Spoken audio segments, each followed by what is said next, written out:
El príncipe prometió que la haría su esposa, pero en la noche de bodas descubrió que era virgen, y lo que hizo dejó a todos sin palabras. La noche caía sobre Castilla como un manto de terciopelo negro. El viento frío de octubre azotaba las ventanas del Palacio Real, mientras los guardias, con antorchas en mano, hacían su ronda habitual. Dentro de los muros de piedra, el rey don Alfonso Domínguez cabalgaba de regreso a sus aposentos, después de una cacería que se había prolongado más de lo previsto. «Majestad, deberíamos apresurarnos», sugirió Capitán Rodrigo, su escolta principal. «Las sombras del bosque esconden peligros que ni la corona puede evitar». Don Alfonso soltó una carcajada que resonó entre los árboles a sus 50 años. Todavía se sentía invencible, como cuando era un joven príncipe conquistando tierras para Castilla. «Por Dios, Rodrigo, ¿cuándo te volviste tan miedoso? Este bosque me pertenece. Cada árbol, cada piedra». Sus palabras quedaron suspendidas en el aire, interrumpidas por el silbido de una flecha que atravesó la oscuridad. El rey apenas tuvo tiempo de registrar el dolor cuando el proyectil se clavó en su hombro izquierdo, haciéndolo tambalear sobre su montura. «¡Emboscada!», gritó el capitán desenvainando su espada. 6 hombres enmascarados emergieron de la espesura. Sus movimientos precisos revelaban un entrenamiento militar. No eran simples bandidos, sino asesinos a sueldo. Los guardias reales respondieron con valentía, pero estaban en desventaja numérica. El rey, aferrándose a las crines de su caballo, con una mano mientras con la otra presionaba su herida, intentaba mantenerse consciente. La sangre manchaba su costoso jubón de terciopelo carmesí. Mezclándose con los hilos de oro que delineaban el escudo real, vio caer a 2 de sus guardias y supo que su vida pendía de un hilo más frágil que los que adornaban su ropa. Fue entonces cuando apareció, como una sombra entre las sombras, un hombre humilde vestido con ropas sencillas de labrador, pero que blandía un garrote con la destreza de quien ha tenido que defenderse toda su vida. Con movimientos ágiles, el campesino derribó a 2 de los atacantes antes de que pudieran reaccionar. «Por aquí, Majestad», gritó el desconocido, abriendo paso entre la confusión. Don Alfonso, aturdido por la pérdida de sangre, apenas podía distinguir lo que sucedía a su alrededor. Sintió como unas manos fuertes lo sujetaban mientras su caballo se encabritaba. Asustado por el olor de la sangre y el ruido del acero, «Mi nombre es Tomás Rivera, Majestad», dijo el hombre arrastrándolo hacia la seguridad de una pequeña cueva oculta entre la maleza. «Mi cabaña está cerca, pero primero debemos asegurarnos que no nos siguen». En el palacio, la noticia de la emboscada se extendió como fuego en un campo seco. El príncipe don Francisco, único heredero de don Alfonso, se mantenía impasible ante el consejo real, su rostro tan frío como la piedra de los muros que los rodeaban. «Desplieguen la guardia, registren cada rincón del reino si es necesario», ordenó con voz serena pero cargada de autoridad. «Quiero a mi padre de vuelta y a los responsables colgados en la Plaza Mayor antes del próximo amanecer». Entre los consejeros, una mujer observaba con atención calculada. Doña Inés Quintana, marquesa viuda y principal consejera del rey, ocultaba tras su semblante de preocupación una mente que trabajaba incansablemente. Sus ojos negros, tan penetrantes como los de un halcón, escudriñaban las reacciones de cada persona en la sala. «Príncipe», intervino con voz suave pero firme, «quizás deberíamos considerar que este atentado podría tener implicaciones políticas más amplias». Francisco dirigió su mirada hacia ella. A sus 28 años, ya había aprendido a desconfiar de las palabras dulces, especialmente cuando venían envueltas en seda negra y perfume de ámbar. «¿Qué sugieres, doña Inés?» «Aragón siempre ha codiciado nuestras tierras del este», respondió ella midiendo cada palabra. «Y con la salud de vuestro padre tan inestable últimamente, podría ser el momento perfecto para desestabilizar Castilla». El comentario provocó murmullos entre los consejeros. La tensión entre Castilla y Aragón no era nueva, pero ambos reinos habían mantenido una paz frágil durante años bajo la autoridad unificadora del mismo monarca. 3 días después, cuando la esperanza comenzaba a desvanecerse, las puertas del palacio se abrieron para dar paso a una carreta humilde. En ella, cubierto con mantas toscas pero limpias, yacía el rey don Alfonso. pálido pero vivo. A su lado, Tomás Rivera, con la ropa manchada de sangre seca, sostenía las riendas del único buey que tiraba del vehículo. «Mi padre», murmuró Francisco, abandonando por un instante su típica compostura. Los médicos reales atendieron de inmediato al monarca. La herida, aunque grave, había sido tratada con sorprendente habilidad por Tomás y su hija, utilizando hierbas medicinales y técnicas que los galenos de la corte observaron con una mezcla de escepticismo y curiosidad. Esa noche, en la intimidad de su alcoba real, con Francisco y un puñado de consejeros de confianza como testigos, don Alfonso hizo llamar a su salvador. «Arrodíllate, Tomás Rivera», ordenó el rey con voz débil pero decidida. El campesino obedeció. Sus manos callosas revelaban una vida entera de trabajo duro. «Me has devuelto la vida, y con ella, la estabilidad de Castilla», continuó el monarca. «Pídeme lo que quieras, y te será concedido». Tomás levantó la mirada. Sus ojos marrones reflejaban una dignidad que sorprendió a los presentes. «Mi vida es simple, Majestad. No necesito oro ni tierras. Solo pido que me permitáis seguir cultivando mi pequeña parcela en paz». Don Alfonso sonrió impresionado por la humildad del hombre. «Eso es poco pedir por una vida real, ¿no, Tomás Rivera? Mi deuda contigo exige más que eso». El rey miró a su hijo y luego, con determinación renovada, declaró: «Juro por mi corona y por la sangre que corre por mis venas, que mi hijo, heredero al trono de Castilla, se casará con tu hija, uniendo así nuestra casa con la tuya para siempre». Un silencio sepulcral cayó sobre la habitación. Francisco, cuyo rostro se había transformado en una máscara de incredulidad y horror contenido, miró a su padre como si hubiera perdido el juicio. Doña Inés, que se encontraba entre los consejeros presentes, sintió que el suelo se abría bajo sus pies. 20 años de meticulosa planificación, de susurros en oídos influyentes, de eliminar obstáculos para que su hija Carmela se convirtiera en la futura reina de Castilla, todo amenazado por el impulso de un rey agradecido. «Majestad», intervino con fingida calma, «seguramente hay otras formas de recompensar esta lealtad sin comprometer la estabilidad dinástica del reino». Pero don Alfonso, quizás consciente por primera vez de los hilos invisibles que la marquesa había estado tejiendo, levantó una mano para silenciarla. «Mi palabra es ley, doña Inés, y mi juramento es sagrado», sentenció antes de dirigirse nuevamente a Tomás. «¿Cómo se llama tu hija?» «Buen hombre, Lourdes, Majestad», respondió Tomás con una expresión indescifrable. «Mi hija se llama Lourdes Rivera». Lo que nadie en esa habitación podía imaginar era que ese nombre escondía un secreto que cambiaría para siempre el destino de dos reinos. El sol apenas asomaba tras las colinas cuando Lourdes Rivera despertó. Como cada mañana desde que tenía memoria, se levantó antes que los gallos para iniciar sus labores en la pequeña finca que compartía con su padre. Con dedos ágiles, recogió su larga cabellera negra en una trenza sencilla y se vistió con el mismo vestido de lino gastado que usaba para trabajar la tierra. Mientras salía al huerto para recoger hierbas medicinales, su mente divagaba.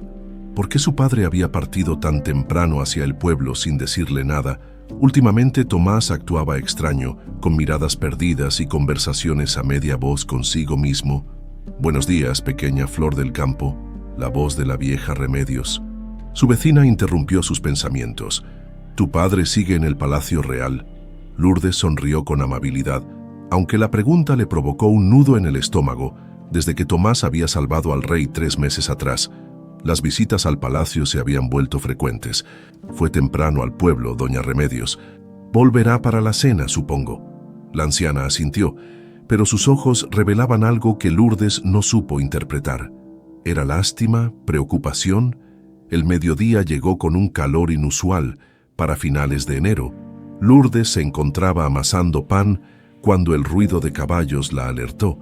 Por el camino polvoriento que llevaba a su humilde casa, avanzaba una comitiva real. 4 guardias a caballo escoltando a su padre, quien montaba un caballo zaino que jamás podría haberse permitido comprar. Lourdes dejó la masa, se limpió las manos en el delantal y salió al encuentro. Algo en el rostro de Tomás le heló la sangre. «Hija mía», dijo él, desmontando con dificultad, como si hubiera envejecido 10 años en una mañana. «Tenemos que hablar». Los guardias permanecieron a una distancia respetuosa mientras padre e hija entraban a la modesta vivienda. Tomás se sentó pesadamente en el banco de madera que él mismo había tallado años atrás. «Lourdes, hay algo que debes saber», comenzó, buscando palabras que no encontraba. «El rey don Alfonso me ha concedido un honor que no merezco, un honor que cambiará nuestras vidas para siempre». La joven aguardó, conteniendo la respiración. «Te casarás con el príncipe Francisco, heredero al trono de Castilla». Lourdes rió, creyendo que era una broma, pero la expresión de su padre permaneció grave, casi dolorosa. «¿Qué dices, papá? Eso es imposible. Soy una campesina, una nadie para la corte. El rey ha dado su palabra. Es su forma de agradecerme por salvarle la vida», explicó Tomás, evitando mirarla directamente. «Debemos alistarnos, vendrán por ti en 3 días». Mientras las palabras tomaban forma en su mente, Lourdes sintió que el mundo giraba demasiado rápido. Se apoyó contra la pared de adobe, buscando algo sólido a lo que aferrarse. «Pero yo no quiero ir al palacio. No quiero ser esposa de ningún príncipe», susurró con la voz quebrada. «Mi lugar está aquí, contigo, con nuestras plantas, con nuestra vida». Tomás se levantó y tomó las manos de su hija, ásperas por el trabajo duro, pero delicadas en su forma. Por un instante, pareció que iba a decir algo más, algo importante, pero el momento pasó. «No tenemos elección, hija, la palabra del rey es ley». Esa noche, mientras Tomás dormía, Lourdes sacó de debajo del colchón de paja el pequeño paquete envuelto en tela que había encontrado siendo niña, escondido entre las pertenencias de su padre.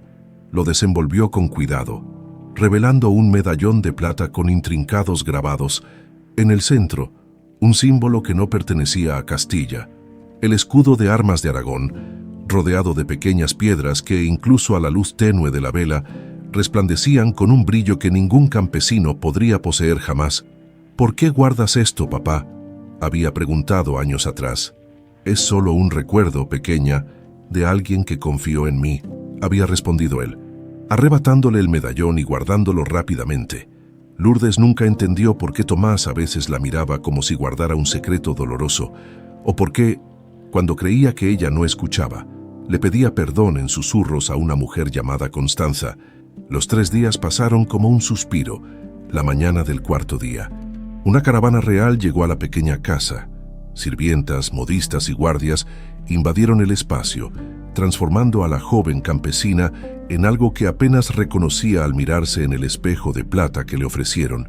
«¿Te ves?». Tomás se quedó sin palabras al verla con el vestido de viaje azul marino, el cabello recogido con horquillas de nácar, las manos enrojecidas por el trabajo ahora cubiertas con guantes finos. Pero Lourdes no se sentía hermosa, se sentía como un pájaro enjaulado, adornado para el deleite de otros. El camino al palacio fue largo y silencioso. Cada kilómetro que se alejaba de su hogar, Lourdes sentía que dejaba atrás no solo un lugar, sino su propia identidad. El medallón, ahora escondido entre los pliegues de su ropa nueva, era lo único que le daba cierto consuelo. La primera visión del Palacio Real de Castilla le cortó la respiración. Torres imponentes se alzaban hacia el cielo, como dedos de piedra que desafiaban a Dios mismo. Estandartes carmesí con el león de Castilla ondeaban perezosos en la brisa de la tarde. «Bienvenida a tu nuevo hogar, doña Lourdes», anunció un hombre elegante al pie de las escaleras. «Soy Marqués de Villanova, maestro de ceremonias de la corte. Por favor, sígueme». No hubo tiempo para despedidas prolongadas. Tomás se quedó atrás, una figura cada vez más pequeña, mientras ella era guiada por pasillos interminables de mármol y oro. Su primera noche en palacio transcurrió en una habitación más grande que toda su casa anterior. Las sábanas de seda le parecieron resbaladizas e incómodas, el colchón de plumas demasiado blando, los sirvientes demasiado atentos y a la vez extrañamente distantes. Al amanecer siguiente, mientras una doncella le cepillaba el cabello, la puerta se abrió sin anuncio previo. Una mujer alta entró, envuelta en seda negra y con el porte de quien está acostumbrada a ser obedecida, sin cuestionamientos. Sus ojos, negros como aceitunas maduras, estudiaron a Lourdes de pies a cabeza, con desaprobación evidente. «Así que tú eres la salvación de nuestra dinastía», dijo con voz sedosa pero filosa como navaja. «Soy doña Inés Quintana, marquesa de Altamira y consejera principal del rey». Lourdes intentó hacer una reverencia, pero la mirada gélida de la mujer la paralizó a medio camino. «Mi hija Carmela ha sido educada desde la cuna para ser reina», continuó doña Inés, caminando alrededor de Lourdes como un lobo rondando a su presa. 20 años de preparación, de cultivar las artes y virtudes que una reina necesita. Y ahora, un capricho del destino trae a una cultivadora de nabos al trono de Castilla. La campesina irguió la espalda, un destello de dignidad encendiéndose en sus ojos. «Yo no pedí esto, señora. Si por mí fuera, estaría en mi huerto ahora mismo». La marquesa sonrió, pero era una sonrisa que no alcanzaba sus ojos. «Oh, no te preocupes, pequeña. El destino es caprichoso, pero también fácilmente corregible». Con esas palabras y una última mirada evaluadora, doña Inés se dirigió a la puerta. Antes de salir, añadió: «Conocerás al príncipe Francisco esta tarde. Te aconsejo que no esperes demasiado. Él tiene gustos refinados que una campesina difícilmente podría satisfacer». Cuando la puerta se cerró, Lourdes sintió un escalofrío recorrer su espalda. Instintivamente, su mano buscó el medallón escondido bajo su vestido. Por primera vez desde que había llegado al palacio, sintió algo más que miedo e incertidumbre. Sintió que una tormenta se avecinaba y que ella estaba parada justo en su centro. El día de la boda amaneció con un cielo plomizo que amenazaba tormenta, como si hasta los cielos presagiaran lo que estaba por venir. Lourdes observaba desde su ventana cómo los sirvientes corrían de un lado a otro, ultimando los preparativos para la ceremonia que uniría dos vidas jamás destinadas a encontrarse. «Es hora, señorita», anunció una doncella de rostro amable, la única que la trataba con algo parecido a la calidez. «Las costureras esperan para el ajuste final del vestido». Lourdes asintió en silencio. Durante los 3 días que llevaba en palacio, apenas había visto a su prometido. Solo un breve encuentro formal donde él, con la mirada fija en algún punto por encima de su cabeza, había intercambiado menos de 10 palabras con ella. «Espero que vuestra estancia sea satisfactoria», había dicho él con voz monótona. Como quien recita un texto memorizado sin interés, el vestido de novia era una obra maestra de seda, encaje y piedras preciosas que pesaba tanto que Lourdes sentía que se hundiría en el suelo de mármol, mientras las costureras revoloteaban a su alrededor, ajustando aquí y allá. No pudo evitar pensar en lo absurdo de la situación. En su pueblo, habría usado el vestido de su madre, sencillo pero cargado de historia y amor. «Está divina como una verdadera princesa», exclamó la modista principal, con evidente orgullo por su creación. «Pero no soy una princesa», pensó Lourdes. «Soy una impostora en un cuento que no me pertenece». La capilla real resplandecía con miles de velas y flores traídas desde los jardines más exóticos del reino. La nobleza de Castilla, ataviada con sus mejores galas, ocupaba los bancos de madera tallada, murmurando entre sí con mal disimulado escándalo. Ninguno de aquellos rostros aristocráticos ocultaba su desprecio hacia la campesina que se atrevía a casarse con su príncipe. Al fondo de la capilla, don Francisco esperaba junto al altar, alto y apuesto, con el porte propio de quien ha sido criado para gobernar. Lucía el uniforme ceremonial de la Guardia Real de Castilla. Su rostro, sin embargo, era una máscara perfecta de indiferencia. Lourdes avanzó por el pasillo central del brazo de su padre. Tomás Rivera, ataviado con un traje prestado que le quedaba grande en los hombros, parecía más pequeño que nunca, como si el peso de lo que estaba haciendo lo estuviera aplastando. «Perdóname, hija», susurró él cuando llegaron al altar. «Ojalá hubiera otro camino». Ella apretó su mano en respuesta. No había nada que perdonar. Ambos eran peones en un tablero demasiado grande. La ceremonia transcurrió como en un sueño nebuloso. Las palabras en latín del sacerdote, los juramentos pronunciados con voces huecas, los anillos intercambiados con manos que no se buscaron. Solo un detalle sacó a Lourdes de su estado de ensoñación. Cuando Francisco colocó el anillo en su dedo, por un instante, Sus miradas se encontraron. No había calidez en aquellos ojos azules, pero tampoco el desprecio que ella esperaba. Había curiosidad, quizás, y algo más profundo que no supo descifrar. El banquete posterior fue un despliegue obsceno de riqueza que hizo que Lourdes pensara en los niños hambrientos de su aldea. Sentada a la derecha de Francisco en la mesa principal, observaba cómo la comida suficiente para alimentar a todo su pueblo durante un mes era servida y apenas probada por los invitados. «¿No es de vuestro agrado la comida?», preguntó Francisco, notando que ella apenas había tocado su plato. «Es demasiado, mi señor», respondió ella con honestidad. «En mi pueblo podríamos alimentar a 100 familias con lo que hay en esta mesa». Algo parecido a una sonrisa irónica cruzó fugaz el rostro del príncipe. Una esposa que piensa en los demás antes que en sí misma. Qué refrescante cambio en la corte. Antes de que Lourdes pudiera responder, doña Inés se materializó a su lado, su presencia tan fría como la brisa nocturna. «Alteza», dijo dirigiéndose a Francisco con devoción evidente, «mi hija Carmela ha preparado una danza en honor a vuestro enlace, un regalo especial, la joven Carmela, una belleza de porcelana con ojos calculadores idénticos a los de su madre, avanzó al centro del salón. Su danza, elegante y seductora, arrancó aplausos entusiastas, especialmente de los cortesanos que conocían bien los planes de la marquesa. «Vuestra esposa también debería danzar», sugirió doña Inés, con falsa inocencia. «Seguramente las danzas campesinas tienen su encanto rústico». El silencio cayó sobre el salón. Todos los ojos se posaron en Lourdes, esperando verla humillada. Francisco abrió la boca, quizá para intervenir, pero fue demasiado tarde. Lourdes se levantó con una dignidad que sorprendió a todos. Sin música, comenzó a danzar una antigua melodía que las mujeres de su pueblo bailaban durante la cosecha. Sus movimientos, sencillos pero llenos de gracia natural, contaban la historia de la tierra, la siembra y la gratitud por los frutos recibidos. Cuando terminó, el silencio persistió unos segundos antes de que, para sorpresa de todos, el viejo rey don Alfonso, que observaba desde su trono apartado debido a su delicada salud, comenzara a aplaudir. «Hermoso», dijo con voz débil pero clara. «La danza de quien conoce el valor del trabajo y la tierra». La noche avanzaba, y con ella se acercaba el momento que Lourdes más temía, la ceremonia del lecho nupcial.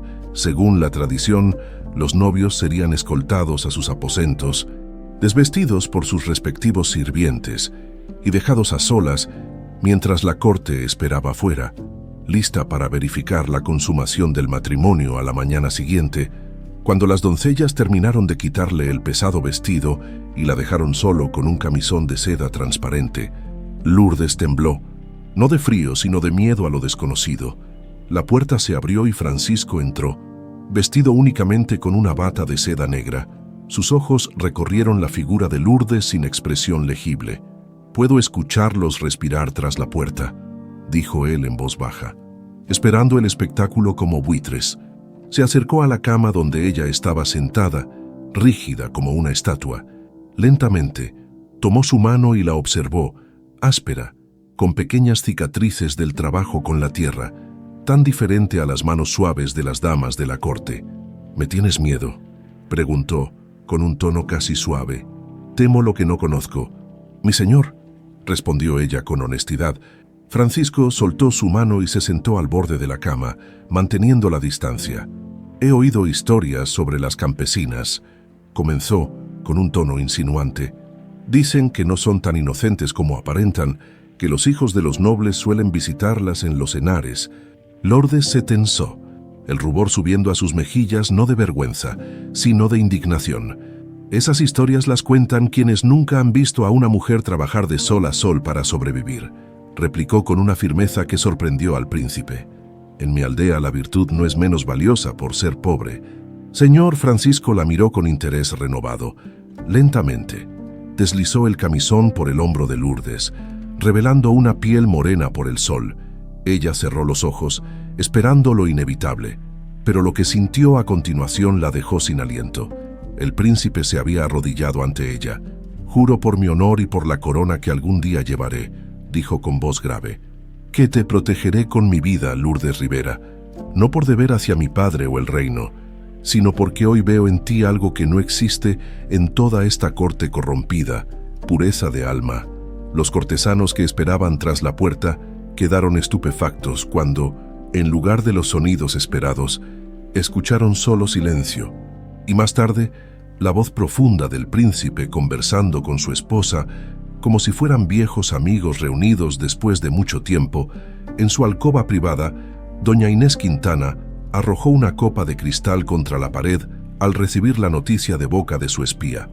20 años de planificación meticulosa, de manipulaciones y sacrificios, amenazados por un gesto inesperado de respeto de quien jamás había mostrado tener corazón.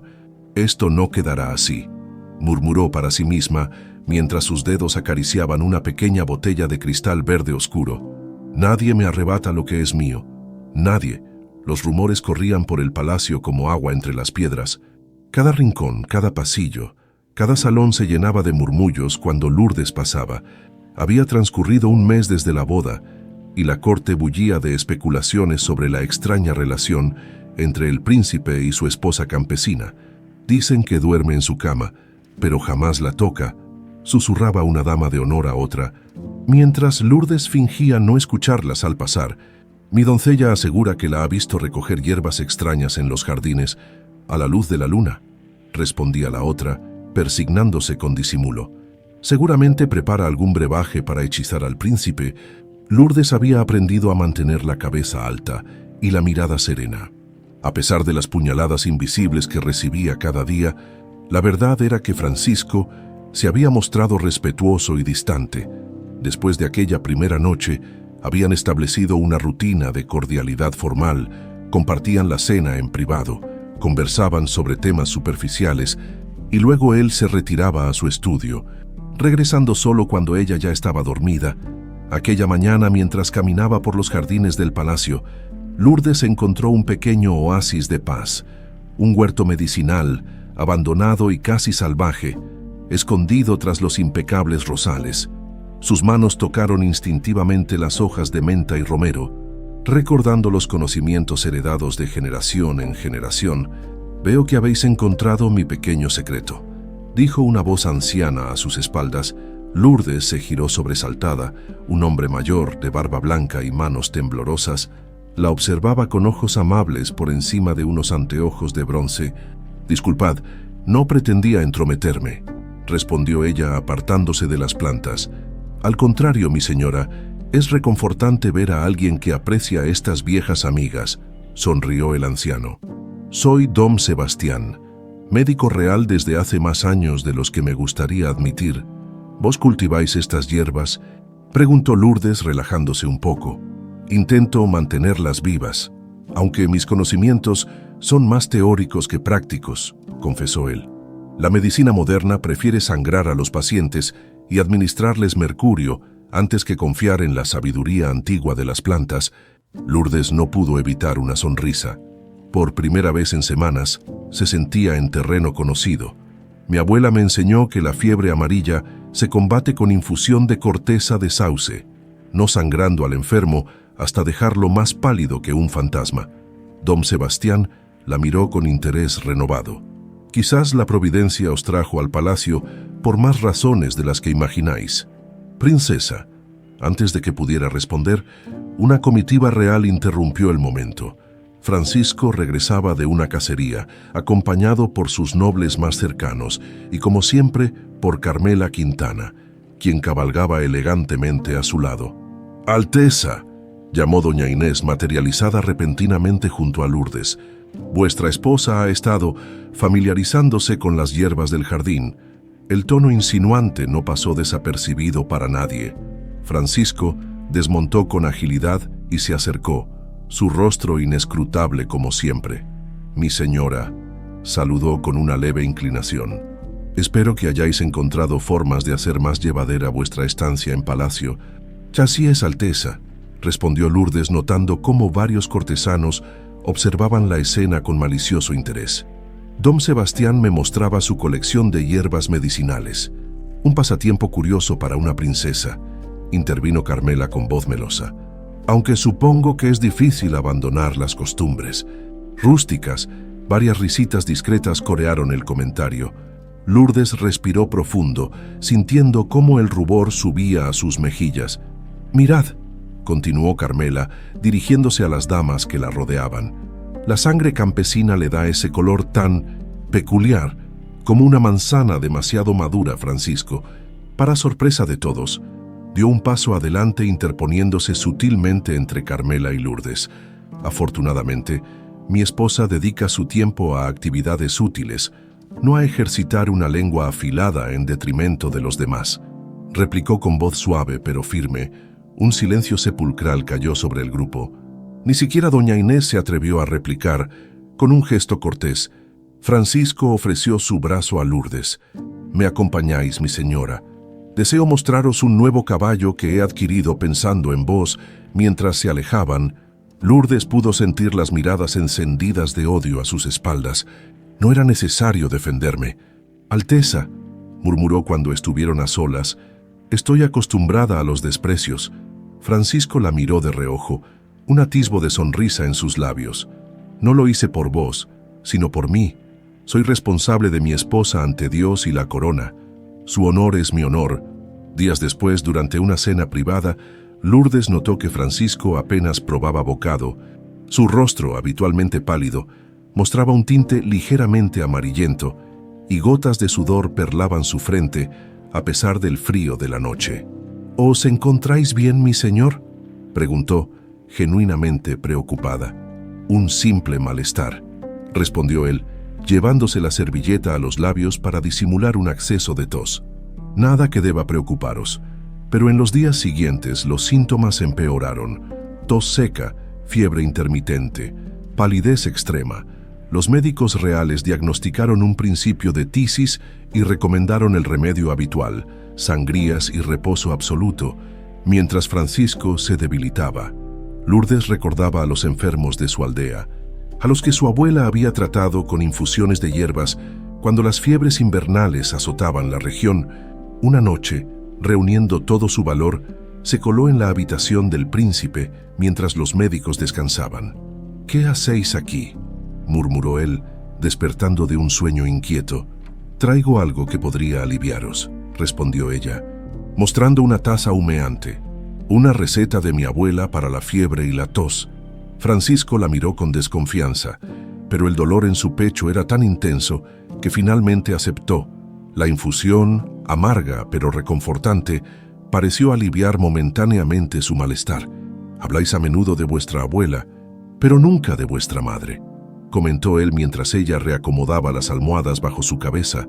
Lourdes se tensó ligeramente. «Nunca la conocí. Murió al darme a luz, como la mía», respondió Francisco con una vulnerabilidad inusual en su voz. «A veces me pregunto si mi padre me culpa por ello, si por eso siempre me ha tratado con tanta frialdad». Por un instante, Lourdes vio al hombre detrás del príncipe, un niño que creció sin el amor maternal, moldeado por la dureza de una educación destinada a crear un gobernante, no un ser humano. «Nadie debería cargar con esa culpa», dijo ella suavemente. «La vida y la muerte son parte del mismo misterio». Sus miradas se encontraron en la penumbra de la habitación, y por primera vez no hubo barreras entre ellos, ni títulos, ni origen, ni pasado, solo dos almas reconociéndose mutuamente. El momento fue interrumpido por la entrada abrupta de doña Inés, quien palideció visiblemente al encontrar a Lourdes junto al lecho del príncipe. «¡Guardias!», gritó con voz estridente. «La princesa está envenenando a su alteza». Todo sucedió muy rápido, guardias irrumpiendo en la habitación, la taza arrebatada de las manos de Lourdes, ella arrastrada lejos, mientras Francisco intentaba, en vano, incorporarse para detenerlos. «Es un remedio para la fiebre», protestó Lourdes mientras la escoltaban fuera. «Preguntad a don Sebastián. Él conoce estas hierbas». Pero sus palabras se perdieron en la confusión. Doña Inés, con el rostro descompuesto por una furia apenas contenida, sostenía la taza como si contuviera el veneno más letal.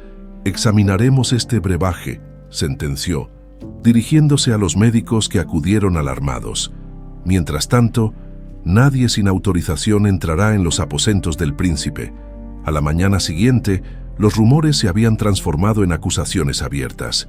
Los sirvientes se persignaban al verla pasar. Las damas cuchicheaban sobre pactos demoníacos y brujerías traídas del campo. Incluso algunos guardias evitaban mirarla directamente. Solo Dom Sebastián se atrevió a visitarla en sus aposentos, donde permanecía prácticamente recluida. «Los médicos no encontraron nada sospechoso en vuestra infusión», le informó en voz baja. «Pero doña Inés ha sembrado la duda en la mente de todos. Debéis tener cuidado, mi señora. Hay ojos y oídos en cada rincón de este palacio. ¿Cómo está el príncipe?», preguntó Lourdes, más preocupada por Francisco que por su propia situación. «Empeora día a día», respondió el anciano médico con preocupación evidente. «Y hay algo extraño en sus síntomas. No se comportan como una tisis común».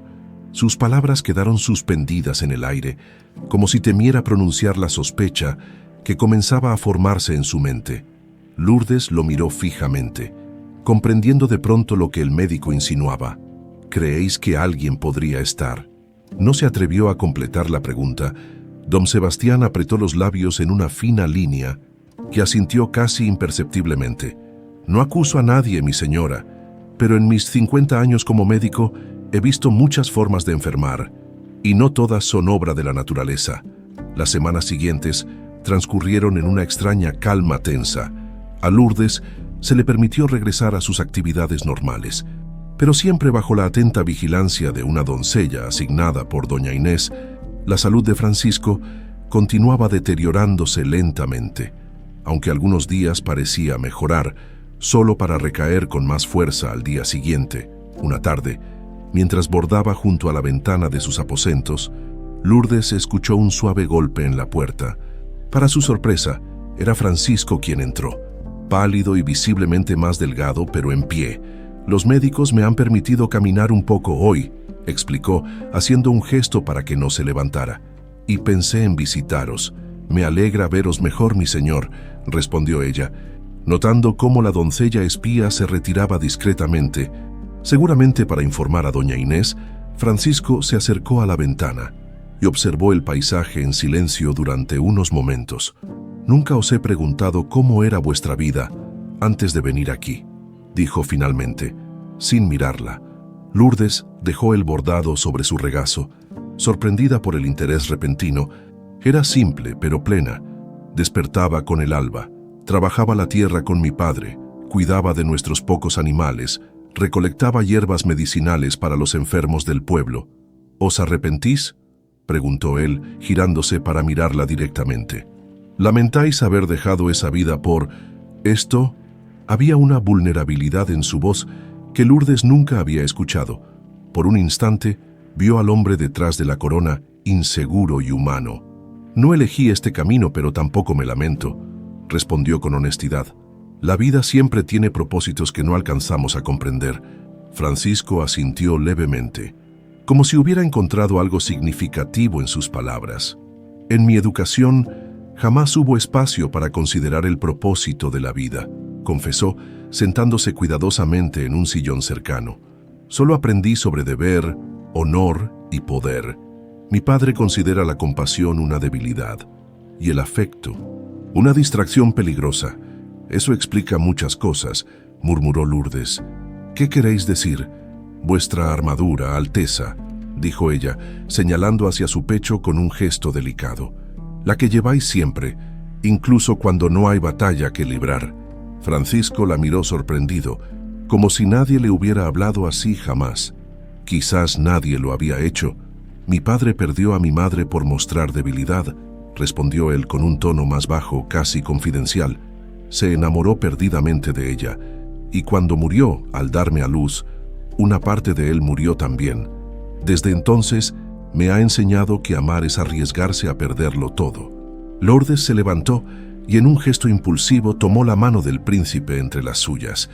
Esperaba que la retirara, pero él no lo hizo. «¿Y si el verdadero riesgo fuera no amar nunca?», preguntó ella suavemente. Algo cambió en la mirada de Francisco, una grieta en la armadura que él mismo había mencionado, pero antes de que pudiera responder, un ataque de tos lo dobló sobre sí mismo. Gotas de sangre mancharon el pañuelo que se llevó a los labios. «¡Mi señor!», exclamó Lourdes alarmada. «Llamaré a los médicos». «No», la detuvo él, recuperando el aliento. «No pueden hacer nada más que sangrarme, y ya estoy demasiado débil». «Entonces permitidme ayudaros», insistió ella. «Conozco remedios que... y arriesgaros a nuevas acusaciones», la interrumpió él con amargura. «Doña Inés solo espera una excusa para encerraros en las mazmorras». Lourdes apretó los labios, frustrada por su impotencia. En ese momento notó algo extraño en la comida que habían dejado para Francisco, un té que desprendía un olor peculiar, apenas perceptible bajo el aroma de la miel. Esa noche, incapaz de conciliar el sueño, Lourdes decidió arriesgarse. Envuelta en una capa oscura, se deslizó por los pasillos del palacio hasta llegar al huerto medicinal de don Sebastián. Para su sorpresa, el anciano médico estaba allí, recogiendo hojas a la luz de una pequeña lámpara. «Os esperaba», dijo él sin volverse, como si hubiera presentido su llegada. «Sabía que vendríais. El príncipe empeora», susurró Lourdes. «Y creo que no es casualidad». Don Sebastián asintió gravemente. «He estado observando los síntomas. La progresión no corresponde a ninguna enfermedad natural que conozca». «¿Veneno?», preguntó ella, aunque ya sabía la respuesta. «Uno muy sofisticado», confirmó el médico. «Lento, acumulativo, prácticamente indetectable, proviene de las colonias americanas, de una planta que los nativos usan en pequeñas dosis para entrar en trance durante sus rituales, y en grandes dosis provoca una muerte que parece natural, similar a la tisis», explicó el anciano, guardando algunas hierbas en una bolsa de cuero. «Pero necesitaríamos pruebas para acusar a alguien, especialmente si ese alguien es...». No terminó la frase, pero no era necesario. Ambos sabían quién era la principal sospechosa. «Debemos documentar todo», dijo Lourdes con determinación. «Observar qué consume el príncipe, quién se lo sirve, cómo progresa la enfermedad». Don Sebastián sonrió levemente, impresionado por la agudeza de la joven. «Tengo un diario donde he estado anotando mis observaciones», confesó sacando un pequeño libro de cuero de entre sus ropas. «Pero debemos ser extremadamente cautelosos. Las paredes tienen oídos y doña Inés tiene ojos en cada rincón del palacio». Durante las semanas siguientes, mientras Francisco alternaba entre mejorías momentáneas y recaídas alarmantes, Lourdes y don Sebastián mantuvieron una discreta investigación. Ella observaba quién preparaba los alimentos y medicinas del príncipe. Él analizaba en secreto muestras de todo lo que Francisco consumía. Juntos, codificaron un sistema para intercambiar información sin que los espías de doña Inés pudieran entenderlo. En sus breves momentos a solas, Lourdes leía poesía a Francisco o le contaba historias de su aldea. Él, cada vez más debilitado, la escuchaba con una atención que jamás había mostrado por los asuntos cortesanos. A veces, entre narraciones, ella deslizaba pequeñas dosis de antídotos preparados por don Sebastián, mezclados con miel para disimular su sabor. «Me hablasteis de la cosecha y de cómo los campesinos celebran su abundancia», dijo Francisco una tarde, mirando por la ventana con ojos que parecían ver más allá del paisaje inmediato. «Pero nunca me explicasteis por qué trabajan tan duramente por un rey al que jamás han visto». Lourdes se tomó un momento para considerar su respuesta. «No lo hacen por el rey, sino por sus familias y por la tierra que aman. Para la gente común, el reino no es quien lleva la corona, sino los ríos, montañas y valles donde nacieron sus abuelos y nacerán sus nietos». Francisco la miró con algo parecido a la admiración. «En todos mis años de educación política, nadie me explicó el reino de esa manera. Quizás porque vuestros maestros nunca han sentido la tierra entre sus dedos», respondió ella con una sonrisa tímida. En ese momento, un rayo de sol iluminó el rostro de Lourdes, y Francisco pareció verla realmente por primera vez, no como la campesina impuesta por las circunstancias, sino como una mujer de extraordinaria sabiduría natural y belleza sencilla. «Si sobrevivo a esto», dijo él en voz baja, «quisiera conocer ese reino que describís. El verdadero Castilla, no el que se ve desde las ventanas del palacio». Una sombra cruzó el rostro de Lourdes. Las evidencias que habían recopilado apuntaban cada vez más claramente hacia doña Inés. El veneno se administraba regularmente en el té de la tarde, preparado personalmente por Carmela, como gesto de cariño filial hacia el príncipe, pero sin pruebas concluyentes. Acusar a la marquesa equivaldría a firmar su propia sentencia de muerte. Esa noche, mientras regresaba de un encuentro secreto con Dom Sebastián, Lourdes sintió una presencia a sus espaldas antes de que pudiera reaccionar. Una mano cubrió su boca y la arrastró hacia una alcoba oscura. «No gritéis, por favor», susurró una voz femenina en su oído. Era Isabel, una de las jóvenes doncellas de Carmela Quintana, con manos temblorosas. Entregó a Lourdes un frasco pequeño. «La marquesa guarda esto en su cámara privada. Lo mezcla en el té antes de que mi señora Carmela lo lleve al príncipe», explicó atropelladamente. «Mi hermano está preso en las mazmorras por un delito que no cometió. La marquesa prometió liberarlo si yo guardaba silencio, pero no puedo cargar con la muerte del príncipe en mi conciencia». Lourdes apretó el frasco contra su pecho, comprendiendo el enorme riesgo que la joven había tomado. «Esto podría salvarlo», murmuró. «Agradecida. Y a tu hermano también. Tened cuidado», advirtió Isabel antes de desaparecer en la oscuridad. «La marquesa planea algo más, algo que involucra acusaros de traición». Con el corazón latiéndole con fuerza, Lourdes escondió el frasco entre sus ropas. Por fin tenían una prueba tangible, pero también una advertencia clara. El tiempo se agotaba para todos. El frasco que Isabel había entregado a Lourdes representaba tanto esperanza como peligro. Esa misma noche, se escabulló hasta los aposentos de Dom Sebastián, quien examinó el líquido con extrema cautela. «Es tal como sospechábamos», confirmó el anciano médico tras oler cuidadosamente el contenido.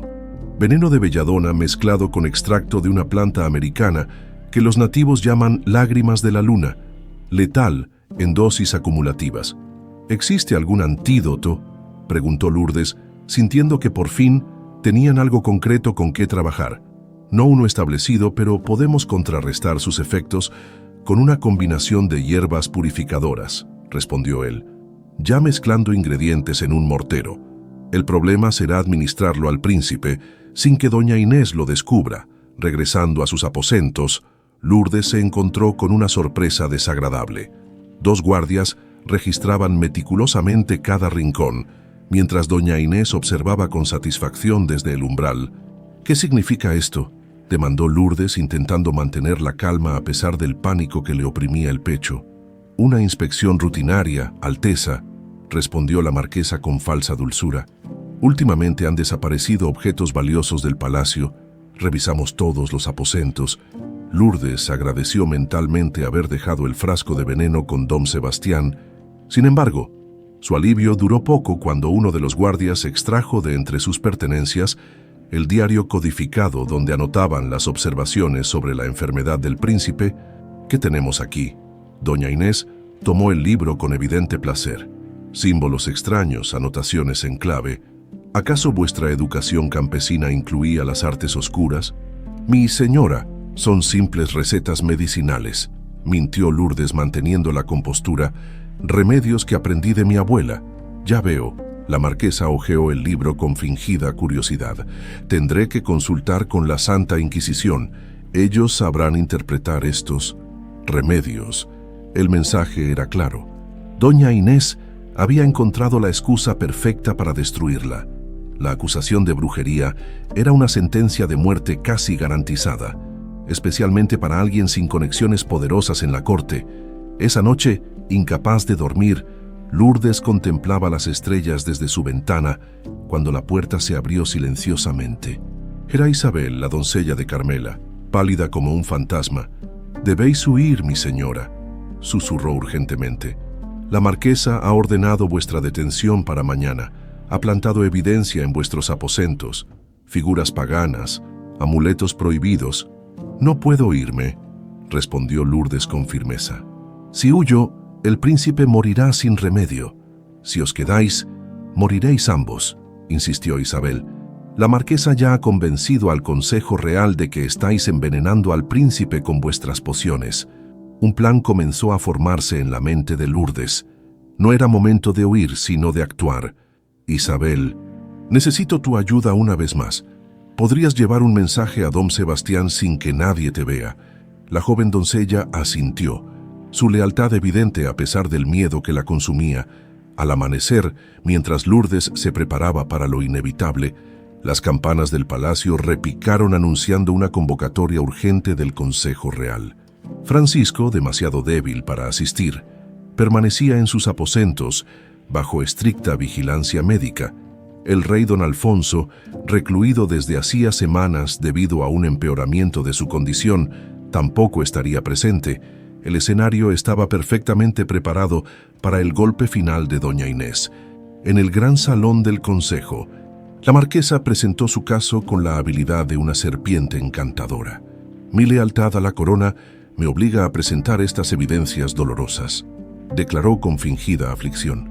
La princesa Lourdes Rivera, bajo la apariencia de una simple campesina, ha estado practicando artes oscuras para controlar la voluntad del príncipe heredero.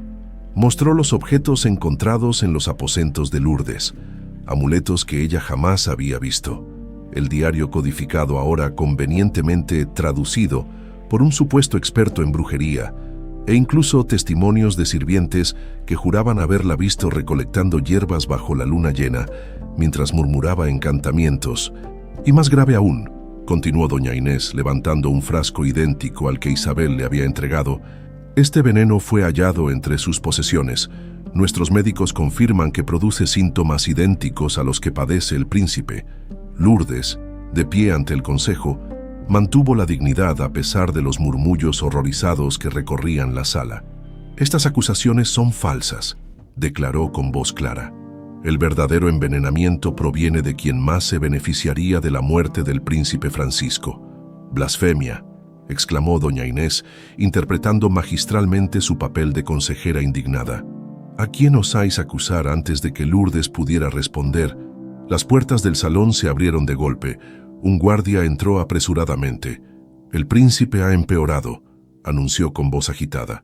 Los médicos temen por su vida.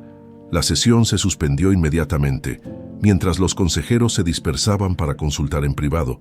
Lourdes aprovechó la confusión para acercarse a don Sebastián, quien la aguardaba en un rincón discreto. ¿Lo conseguisteis?, murmuró ella, apenas moviendo los labios. Todo está documentado, confirmó él, deslizando un pequeño papel en su mano. Pero nos arriesgamos mucho. El papel contenía un mensaje simple. Esta noche, última oportunidad, horas más tarde. Mientras doña Inés supervisaba personalmente los preparativos para la detención formal de Lourdes, un mensajero agitado irrumpió en sus aposentos. La princesa solicita ver a su esposo por última vez, informó incómodo. El príncipe, en un momento de lucidez, ha expresado que desea concederle esta petición. La marquesa apretó los labios, calculando rápidamente sus opciones. Negarle al príncipe moribundo su último deseo podría generar sospechas innecesarias. Que sea vigilada en todo momento, ordenó finalmente, y que la visita no exceda de 10 minutos, escoltada por 2 guardias. Lourdes fue conducida a los aposentos de Francisco. El príncipe yacía inmóvil, su respiración tan débil que apenas agitaba las sábanas. Los médicos, resignados, se habían retirado para dejarlo morir en paz. «Dejadnos solos», murmuró Francisco con un hilo de voz cuando la vio entrar. «Alteza, tenemos órdenes estrictas», comenzó uno de los guardias. «He dicho que nos dejéis». La autoridad en su voz sorprendió a todos, incluso en su estado debilitado. «Esperaréis fuera. Es una orden directa de vuestro príncipe». Cuando los guardias se retiraron, cerrando la puerta tras ellos, Lourdes actuó rápidamente. De entre los pliegues de su vestido extrajo un pequeño frasco que don Sebastián había preparado. El antídoto que podría contrarrestar temporalmente los efectos del veneno. «Debéis beberlo todo», dijo, ayudándole a incorporarse ligeramente. «No detendrá el envenenamiento por completo, pero os dará fuerzas para lo que debemos hacer». Francisco la miró con ojos febriles pero lúcidos. «Nunca dudé de vuestra inocencia», confesó mientras bebía el amargo líquido. «Pero me temo que mi confianza sirve de poco ahora. Doña Inés controla el consejo». «Aún no está todo perdido», respondió Lourdes, mostrándole algunas páginas arrancadas del diario. «Don Sebastián ha documentado todo. los síntomas, el patrón del envenenamiento. Incluso ha analizado el veneno mismo. Y tenemos un testigo, Isabel, la doncella de Carmela, quien vio a la marquesa preparar el veneno personalmente. Francisco tomó las páginas con manos temblorosas. «No será suficiente», murmuró. «Doña Inés es demasiado poderosa. Tiene al consejo, a la guardia, incluso al confesor real bajo su control, pero no tiene al pueblo», respondió Lourdes con súbita inspiración. «Y tampoco tiene esto». Sacó el medallón de Aragón que había guardado durante años, mostrándoselo a Francisco. «Este medallón perteneció a la familia real de Aragón», explicó rápidamente. «No sé por qué mi padre lo tenía, pero quizás sea la clave para entender por qué doña Inés me odia tanto». Un destello de comprensión iluminó los ojos del príncipe. «Hay más en juego que solo mi vida o la vuestra», murmuró. «Algo más grande». Antes de que pudiera continuar, la puerta se abrió violentamente. Doña Inés entró seguida por varios guardias y el capitán de la Guardia Real. «El tiempo ha terminado», anunció con frialdad. «Lourdes Rivera, quedáis arrestada por traición, brujería y atentado contra la vida del príncipe heredero». Con un rápido movimiento, Lourdes ocultó el medallón, pero no fue lo suficientemente rápida para esconder las páginas del diario. Doña Inés las arrebató de las manos de Francisco.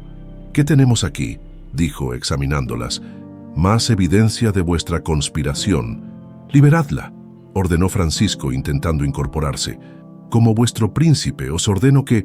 Un ataque de tos interrumpió su comando, dejándolo doblado de dolor. Doña Inés aprovechó el momento para hacer una seña a los guardias, quienes sujetaron a Lourdes con firmeza. «El príncipe está delirando por la fiebre», declaró la marquesa. «Llevad a la acusada a las mazmorras. Su juicio se llevará a cabo mañana y su ejecución al día siguiente». Mientras era arrastrada fuera de la habitación, Lourdes miró a Francisco una última vez. En sus ojos, a pesar de la debilidad y la fiebre, brillaba una determinación que no había visto antes. Algo había cambiado. Ya no era solo el príncipe frío y calculador, sino un hombre luchando por lo que creía justo. La pesada puerta de la celda se cerró tras ella con un estruendo final. Por la pequeña ventana enrejada, podía ver la plaza donde se levantaría el cadalso para su ejecución. El tiempo se agotaba para todos. La mazmorra era un lugar olvidado por Dios. Humedad perpetua, oscuridad apenas interrumpida por la débil luz de una antorcha lejana y un frío que calaba hasta los huesos. Lourdes, sentada sobre un montón de paja mohosa, mantenía los ojos cerrados, intentando conservar la calma que parecía haberse convertido en su única fortaleza. Las horas pasaban con dolorosa lentitud por los ruidos distantes. Supo que la noche había caído sobre el palacio. Afuera, la vida continuaba. Guardias cambiando turnos, sirvientes terminando sus tareas, nobles disfrutando de sus cenas mientras comentaban el escándalo de la campesina bruja que había intentado asesinar al príncipe heredero. Un ruido de pasos la alertó. No eran las pisadas firmes de los guardias, sino algo más cauteloso, casi furtivo. La puerta de su celda crujió levemente y una figura encapuchada se deslizó hacia el interior. «No temáis», susurró una voz anciana. «No vengo a haceros daño». El desconocido bajó su capucha, revelando el rostro de un hombre mayor, de barba blanca y ojos profundos marcados por décadas de preocupaciones. Lourdes nunca lo había visto en el palacio. «Soy don Mateo», se presentó, sentándose frente a ella en un pequeño banco que había traído. «Fui consejero real durante muchos años hasta que ciertas circunstancias me obligaron al exilio». «¿Cómo habéis entrado?», preguntó Lourdes desconfiada. «Los viejos palacios guardan antiguos secretos», respondió él con una sonrisa cansada. «Pasajes olvidados, puertas escondidas tras tapices, conocimientos que doña Inés preferiría mantener enterrados, como tantas otras cosas». Algo en su tono captó la atención de Lourdes. «¿Qué queréis de mí?». Don Mateo la estudió en silencio durante unos momentos, como si buscara algo en su rostro. Finalmente, con manos temblorosas, extrajo de entre sus ropas un objeto envuelto en tela de terciopelo. «He venido a devolveros lo que os pertenece por derecho», dijo solemnemente. Desenvolvió el paquete, revelando un medallón idéntico al que Lourdes guardaba desde su infancia, pero completo y reluciente, sin las marcas del tiempo que el suyo mostraba. Este medallón perteneció a vuestra madre, la reina Constanza de Aragón, declaró con voz grave, igual que el fragmento que habéis guardado todos estos años. El mundo pareció detenerse. Lourdes sintió que el aire abandonaba sus pulmones, mientras las palabras del anciano resonaban en su mente. «Eso es imposible», murmuró. «Mi madre era una campesina que murió al darme a luz. Mi padre es Tomás Rivera. Tomás Rivera es un hombre honorable que cumplió una promesa sagrada», corrigió don Mateo con gentileza. La promesa de proteger a la última heredera de Aragón, cuando todos los demás habían caído. Con movimientos deliberados, el anciano extrajo un pequeño libro de cuero gastado de entre sus ropas. «Este es mi diario personal, donde documenté los eventos que cambiaron para siempre el destino de dos reinos», explicó, abriendo el libro con reverencia. «Hace 20 años, los reyes de Aragón, don Fernando y doña Constanza, fueron asesinados durante un supuesto accidente de caza. Solo sobrevivió su hija recién nacida, la princesa Leonor, quien fue salvada por su ama de leche en su último aliento». Lourdes escuchaba, paralizada, mientras una historia sepultada durante 2 décadas se desplegaba ante ella. «Esa ama de leche te entregó a Tomás Rivera, un antiguo soldado leal a la corona de Aragón, quien juró protegerte con su vida», continuó don Mateo. «Te ocultó en su pequeña granja, cambiando tu nombre a Lourdes Rivera, y te crió como a su propia hija, sabiendo que algún día podrías reclamar tu legítimo trono. ¿Por qué me contáis esto ahora?», preguntó Lourdes, su voz apenas un susurro. «¿Por qué no antes?». Don Mateo exhaló pesadamente. «Porque doña Inés Quintana fue quien orquestó el asesinato de tus padres», reveló con amargura. «Su familia codiciaba las tierras fronterizas entre Castilla y Aragón. Con los monarcas muertos y la heredera desaparecida, convenció al rey Alfonso de anexionar dichos territorios bajo la excusa de protegerlos de posibles invasores». Un escalofrío recorrió la espalda de Lourdes al comprender la magnitud de lo que escuchaba. «Y mi padre, Tomás, lo sabía todo. Lo sabía y cada día cargaba con el peso de ese secreto», confirmó el anciano. «Cuando el rey Alfonso fue atacado y Tomás lo salvó, el juramento real de casar al príncipe con su hija fue tanto una bendición como una maldición. Por un lado, te colocaba en posición de reclamar eventualmente tu herencia. Por otro, te ponía directamente en el camino de doña Inés». Lourdes se levantó, incapaz de contener la agitación que crecía en su interior. 20 años de pequeñas inconsistencias, de miradas extrañas, de preguntas sin respuesta, cobraban ahora un terrible sentido.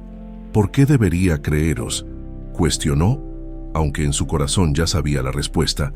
Don Mateo tomó sus manos entre las suyas, colocando en ellas ambos medallones, el que siempre había guardado Lourdes y el que había traído consigo. Al juntarlos, encajaban perfectamente, formando el escudo completo de la Casa Real de Aragón. «Porque llevas la sangre de reyes en tus venas, Leonor de Aragón», dijo con solemnidad, «y porque mañana cuando te lleven al cadalso, necesitarás más que nunca saber quién eres realmente». Lourdes, o Leonor, un nombre que aún sentía ajeno, observó los medallones unidos. Un recuerdo distante emergió de las profundidades de su mente, una canción de cuna cantada en una voz que no era la de Tomás, el aroma de lavanda y miel, unos brazos que la sostenían con amor desesperado. «Si soy quien decís», murmuró, luchando contra las lágrimas. «¿Qué puedo hacer ahora, encerrada y condenada?».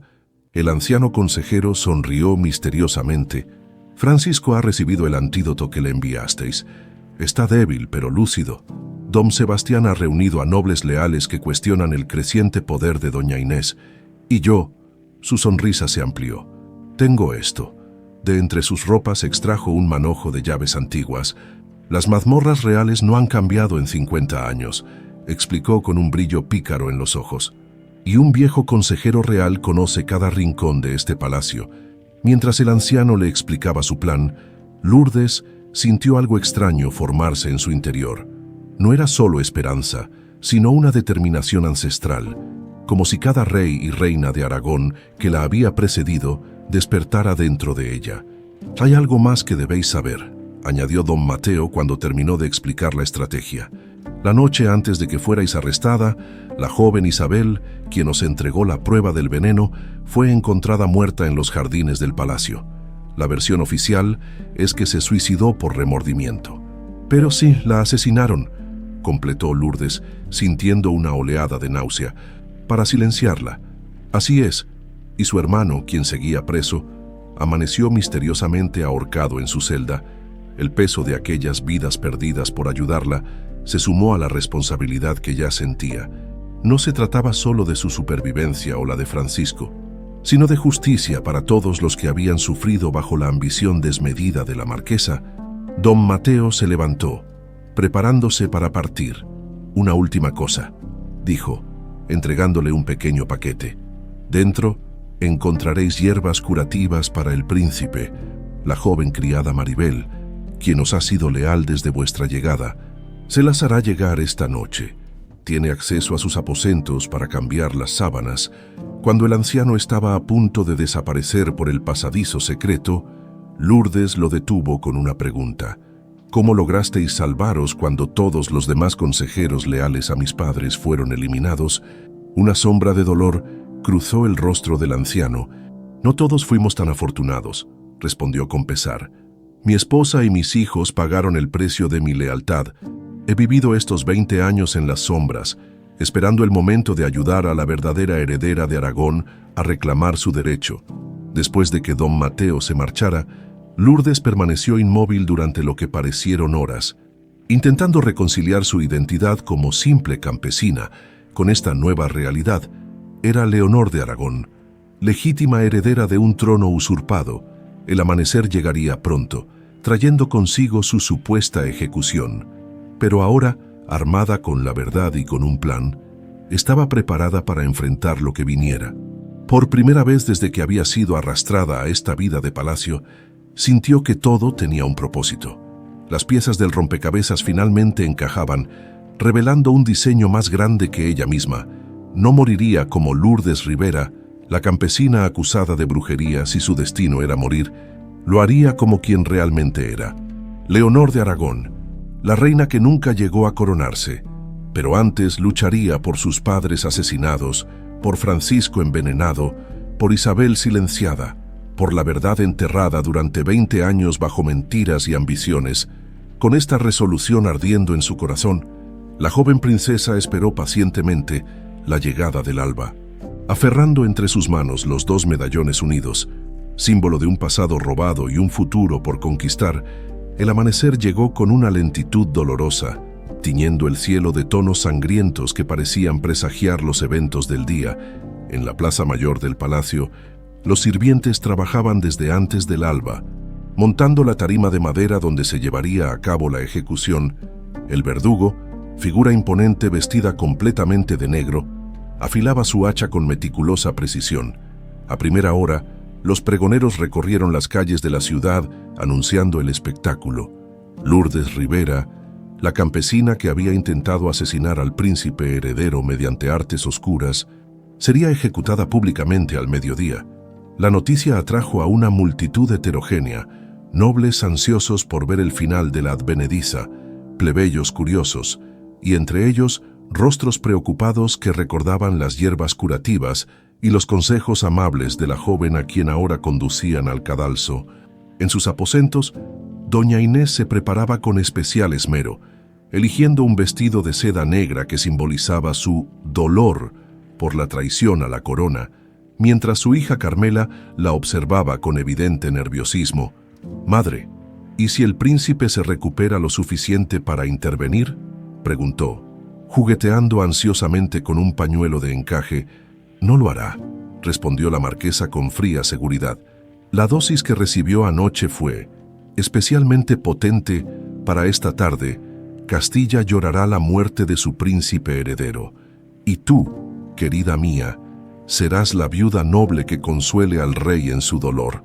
La sonrisa que acompañó estas palabras heló la sangre de Carmela, quien comenzaba a cuestionarse hasta dónde llegaría su madre en esta ambición desmedida.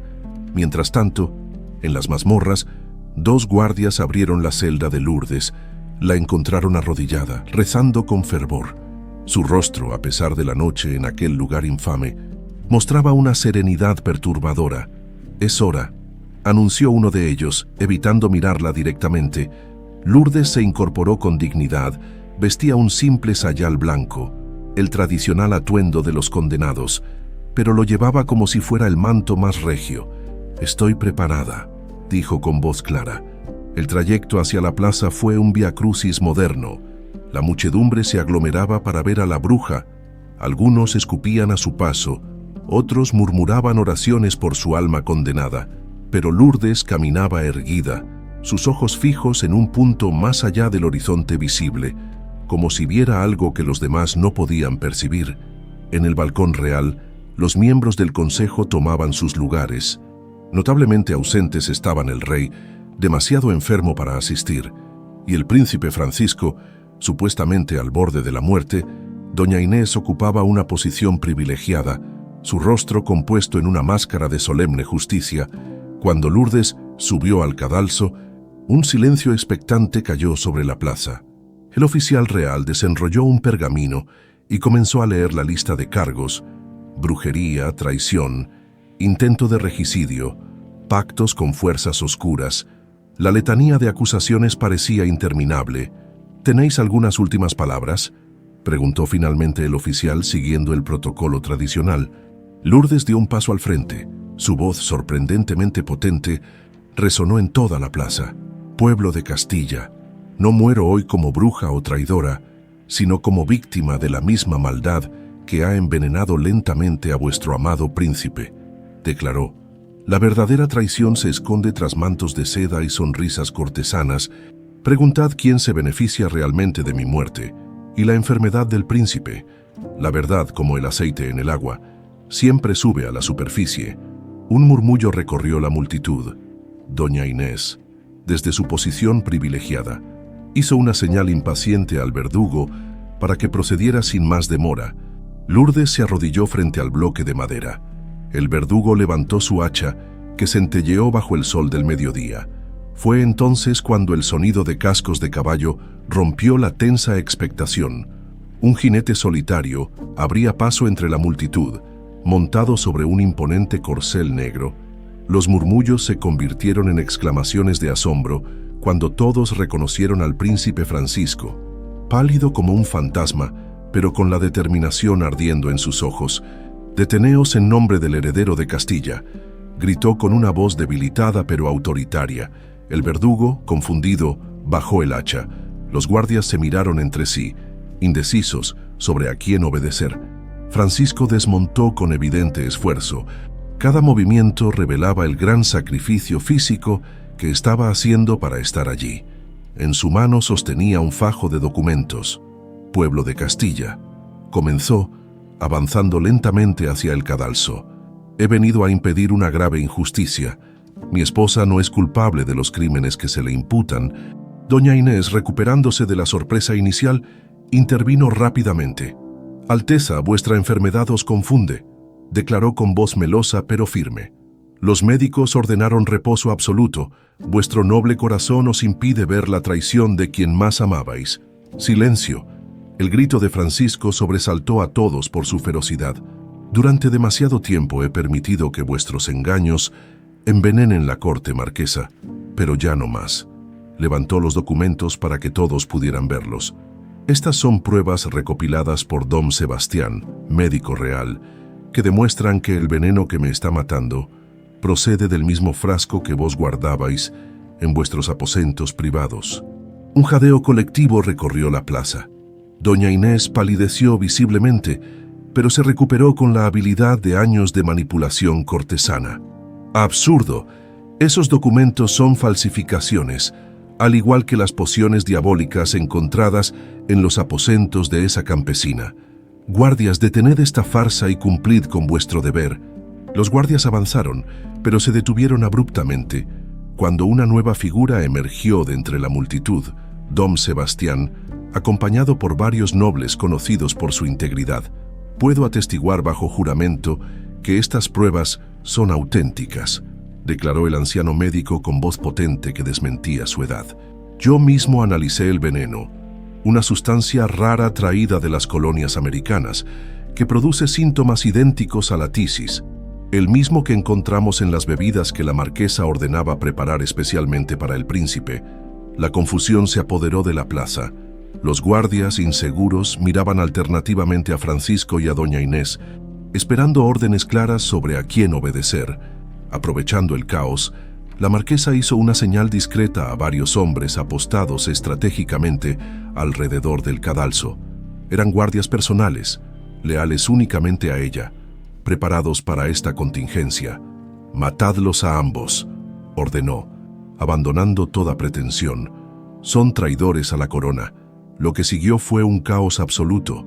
Los hombres de doña Inés desenvainaron sus espadas y avanzaron hacia Francisco, quien, demasiado débil para defenderse adecuadamente, apenas logró extraer su daga. Lourdes, viendo el peligro inminente, actuó por instinto. Con un movimiento rápido, arrebató la espada del oficial real más cercano y se colocó junto a Francisco. «Os protegeré con mi vida, Alteza», declaró, empuñando el arma con la habilidad sorprendente de quien ha crecido defendiéndose de los peligros del campo. La multitud, que había venido a presenciar una ejecución, se encontraba ahora en medio de una batalla. Algunos huyeron aterrorizados, mientras otros, principalmente campesinos que habían conocido la bondad de Lourdes, comenzaron a arrojar piedras contra los hombres de doña Inés. En medio de la confusión, nadie notó al principio la nueva figura que emergía de las puertas del palacio.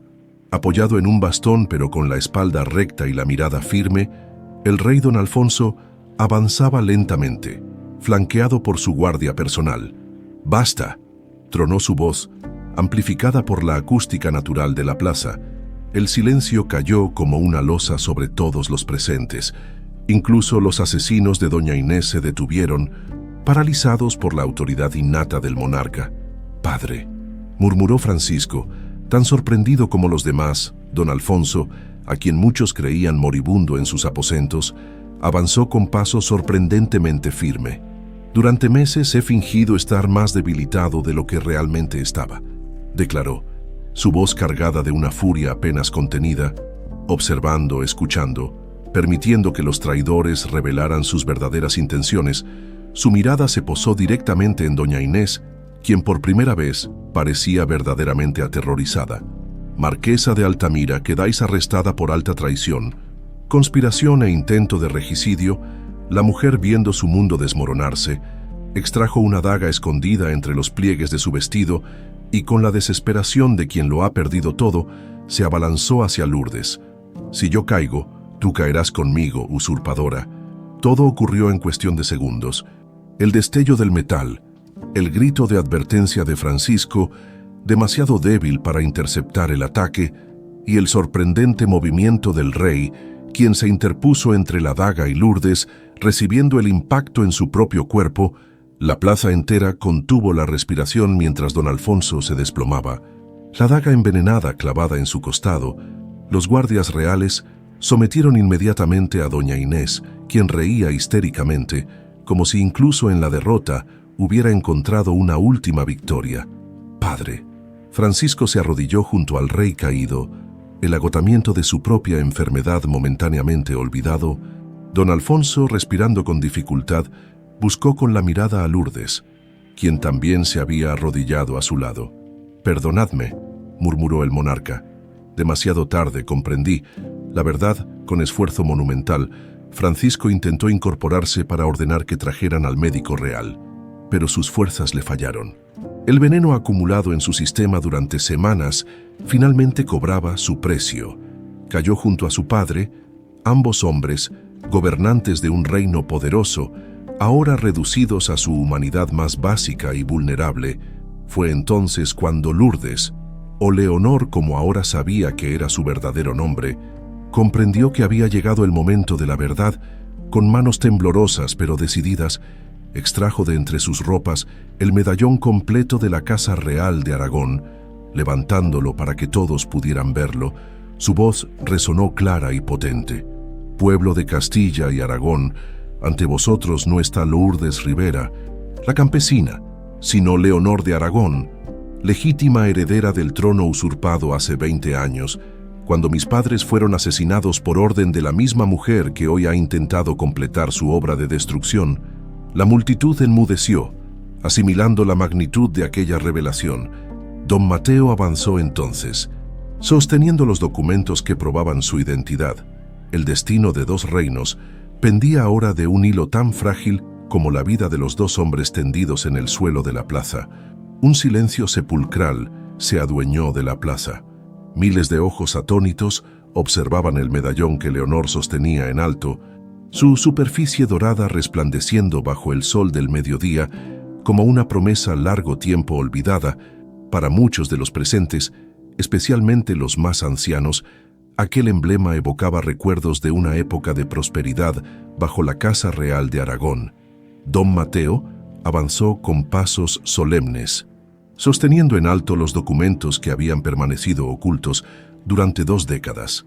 Estos pergaminos contienen el testimonio del ama de leche que entregó a la princesa Leonor a Tomás Rivera para protegerla, declaró con voz clara que resonó por toda la plaza. Incluyen la confesión firmada por uno de los asesinos antes de su ejecución, implicando directamente a doña Inés Quintana en el complot para eliminar a la familia real de Aragón. Los murmullos comenzaron a extenderse entre la multitud como ondas en un estanque, para consternación de doña Inés, quien aún forcejeaba bajo la custodia de los guardias. Muchas de las miradas ya no mostraban confusión, sino una creciente convicción. Leonor se arrodilló junto a Francisco y el rey caído, desgarrando parte de su vestido para improvisar un vendaje sobre la herida de don Alfonso. La daga estaba envenenada, murmuró, examinando el color inusual que comenzaba a extenderse alrededor de la herida, con el mismo veneno que ha estado consumiendo al príncipe. Necesitamos a don Sebastián inmediatamente. El anciano médico se abrió paso entre la multitud, cargando su bolsa de remedios. Su rostro se ensombreció al examinar la herida del rey. El veneno es potente, pero actúa lentamente, diagnosticó. Aún hay tiempo si actuamos con rapidez. Mientras don Sebastián trabajaba frenéticamente para extraer el veneno de la herida del rey, Leonor se volvió hacia Francisco, cuya respiración se había vuelto alarmantemente superficial. «No me dejes ahora que por fin nos hemos encontrado», suplicó, sosteniendo su mano entre las suyas. «Hay tanto que aún debemos hacer juntos». Los ojos de Francisco se abrieron levemente, encontrando los de ella con un esfuerzo visible. «Siempre supe que eras más de lo que aparentabas», murmuró con voz apenas audible. Desde aquella primera noche, un nuevo ataque de tos interrumpió sus palabras, manchando sus labios con sangre fresca. Leonor, actuando por instinto, extrajo de entre los pliegues de su vestido un pequeño frasco que don Mateo le había entregado en la mazmorra. «Esto ralentizará el avance del veneno», explicó, colocando unas gotas en los labios del príncipe. «Pero necesitamos llevarlo al palacio para administrar el antídoto completo». La Guardia Real, ahora firmemente bajo el mando del capitán Rodrigo, quien había permanecido leal a la corona por encima de las intrigas cortesanas, organizó rápidamente el traslado de los heridos al palacio. La multitud abría paso, observando con asombro cómo la mujer que minutos antes estaba a punto de ser ejecutada ahora daba órdenes con la autoridad natural de una reina. Doña Inés, viendo cómo su mundo se desmoronaba ante sus ojos, hizo un último intento desesperado. «No crean en esta farsa», gritó, su voz desgarrada por la rabia. «Esta campesina ha hechizado a todos. El verdadero traidor es quien acepta a una bastarda como heredera legítima». Carmela, quien había permanecido paralizada por el horror, se acercó lentamente a su madre. En sus ojos ya no había la admiración ciega de siempre, sino una dolorosa comprensión. «Basta, madre», dijo con voz quebrada. «He visto cómo preparabas el veneno cada noche, cómo me utilizabas para llevárselo a Francisco, convirtiéndome en cómplice involuntaria de tus crímenes». La confesión de Carmela fue el golpe final. Los pocos nobles que aún dudaban se volvieron definitivamente contra la marquesa. Uno tras otro, los miembros del Consejo Real que habían apoyado sus maquinaciones se distanciaban ahora, intentando salvarse de la caída inminente. En el palacio, la batalla por la vida de Francisco, y don Alfonso continuaba. Leonor, asistida por don Sebastián y varias mujeres de la aldea conocidas por sus conocimientos de hierbas medicinales, preparaba cataplasmas e infusiones complejas. Sus manos, que durante años habían trabajado la tierra, ahora mezclaban con precisión los ingredientes que podrían salvar o condenar a los dos hombres más poderosos del reino. El rey está respondiendo al tratamiento, informó don Sebastián después de largas horas de vigilia. La herida, aunque grave, no penetró órganos vitales y hemos conseguido neutralizar gran parte del veneno. ¿Y el príncipe?, preguntó Leonor, el agotamiento marcando profundas ojeras bajo sus ojos. El anciano médico suspiró pesadamente. Su caso es más complejo. El veneno ha estado acumulándose en su cuerpo durante semanas. Sus órganos están comprometidos. Necesitamos un milagro. Leonor se negaba a aceptar la derrota. Durante 3 días y 3 noches permaneció junto al lecho de Francisco, apenas durmiendo, administrando personalmente cada dosis del antídoto, susurrando palabras de aliento cuando el delirio lo consumía. Al amanecer del 4.º día, cuando la esperanza comenzaba a desvanecerse, Leonor tomó una decisión desesperada, recordando las enseñanzas de una vieja curandera que había vivido en los límites de su aldea. Preparó una mezcla que la anciana había descrito como el último recurso cuando la vida pende de un suspiro. Si esto no funciona, murmuró don Sebastián observando con aprensión el oscuro brebaje. Funcionará, afirmó Leonor con una convicción que sorprendió al anciano. Debe funcionar, con infinito cuidado. Vertió la mixtura entre los labios resecos de Francisco, masajeando suavemente su garganta para ayudarlo a tragar. Luego, colocó cataplasmas calientes sobre su pecho y vientre, siguiendo el recorrido que el veneno habría tomado por su sistema. Las horas pasaban con angustiosa lentitud. Don Sebastián, vencido por el cansancio, se había retirado a descansar. Leonor permanecía sola junto a Francisco, sosteniendo su mano, hablándole en susurros sobre el futuro que podrían construir juntos, sobre los hijos que tendrían, sobre la paz que traerían a los reinos unificados. Fue entonces cuando lo sintió, un leve apretón en su mano, tan débil que por un momento creyó haberlo imaginado, pero los ojos de Francisco se abrieron lentamente, enfocándose en ella con una claridad que no habían tenido en semanas. «¿Estás aquí?», murmuró, su voz apenas un susurro. «Siempre», respondió ella, las lágrimas fluyendo libremente por su rostro. «Y siempre estaré». En los días siguientes, mientras Francisco iniciaba su lenta recuperación, los acontecimientos se desarrollaron con vertiginosa rapidez. El rey don Alfonso, también en proceso de recuperación, convocó al Consejo Real desde su lecho. Con voz debilitada pero firme, reconoció oficialmente a Leonor como la legítima heredera de Aragón. «He vivido con el peso de la complicidad en un crimen que no cometí, pero del que me beneficié», confesó el monarca ante los atónitos consejeros.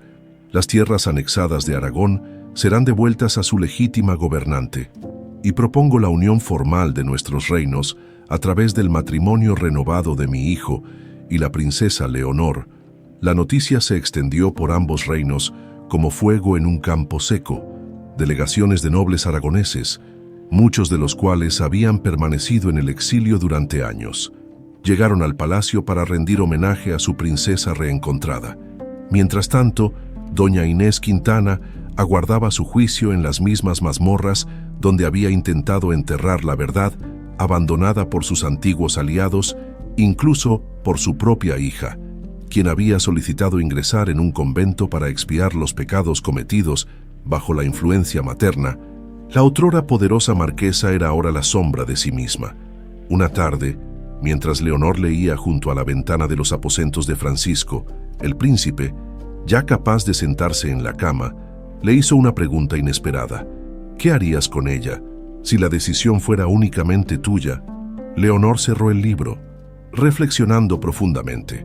«La justicia exigiría su muerte», respondió finalmente, «pero eso la convertiría en mártir ante quienes aún le son leales. Además, la muerte sería un escape demasiado misericordioso para alguien que ha causado tanto sufrimiento». Francisco asintió, impresionado por la sabiduría política que Leonor demostraba, a pesar de no haber recibido educación formal en estas materias. Entonces, el exilio perpetuo en las colonias más remotas, propuso ella, donde pueda contemplar cada día lo lejos que ha caído desde las alturas del poder. Para alguien como ella, vivir sin influencia ni admiración será un castigo peor que cualquier tortura física. Mientras discutían los detalles de la sentencia, un suave golpe en la puerta interrumpió su conversación. Era Maribel, la joven doncella que había permanecido leal a Leonor desde el principio. «Disculpad la interrupción, Altezas», dijo con una reverencia, «pero hay algo que la princesa debe saber». Leonor la invitó a hablar. La joven titubeó un momento antes de continuar. «El médico real ha confirmado lo que sospechábamos. Vuestro ciclo mensual no ha aparecido en 2 meses. Estáis esperando un hijo». La noticia cayó como una revelación divina. En medio de tanto caos y dolor, la vida se abría paso, ofreciendo la promesa de un futuro donde los reinos de Castilla y Aragón se unirían no solo por tratados y matrimonios, sino por la sangre misma de un heredero nacido del amor entre sus gobernantes. Francisco, aún débil pero con renovada determinación, extendió su mano hacia Leonor. «Un hijo», murmuró, la emoción evidente en su voz. «Un príncipe o princesa que gobernará un reino unido, con la nobleza de espíritu de su madre y, espero, lo mejor de su padre».